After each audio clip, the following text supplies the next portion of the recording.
C'est à juste titre que la béatitude de voir Dieu est promise à la pureté de cœur. En effet, un regard souillé ne pourra pas voir la splendeur de la vraie lumière, et ce qui sera la joie des âmes limpides sera le châtiment des âmes boueuses.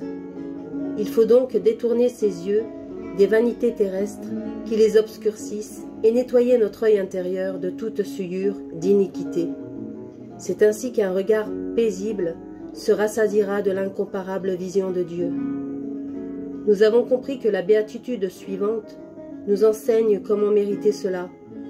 Heureux les artisans de paix, car ils seront appelés fils de Dieu. Cette béatitude, mes bien-aimés, ne vient pas d'une entente banale ou d'une concorde quelconque, mais de celle dont l'apôtre dit « Soyez en paix avec Dieu ». Et le prophète David « Grande est la paix des amis de ta loi, pour eux plus d'obstacles ». Même une amitié très étroite, même une parfaite unité d'esprit ne peut véritablement prétendre à cette paix, s'il n'y a pas accord avec la volonté de Dieu.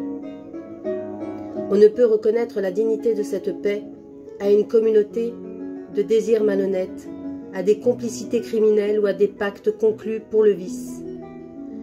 L'amour du monde n'est pas compatible avec l'amour de Dieu, et il ne peut entrer dans la société des fils de Dieu celui qui ne brise pas avec son origine charnelle.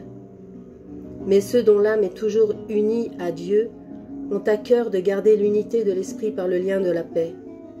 Ils ne s'écartent jamais de la loi éternelle, disant dans une prière pleine de foi « Que ta volonté soit faite sur la terre comme au ciel ».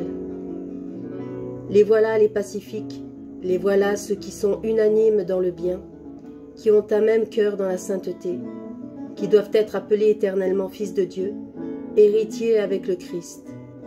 L'amour de Dieu et l'amour du prochain leur obtiendra de ne plus ressentir aucune opposition, de ne craindre aucun scandale. Mais, une fois terminé le combat de toutes les tentations, de se reposer dans la paix infiniment tranquille, la paix de Dieu, par notre Seigneur qui, avec le Père et l'Esprit Saint, vit et règne pour les siècles des siècles. Amen.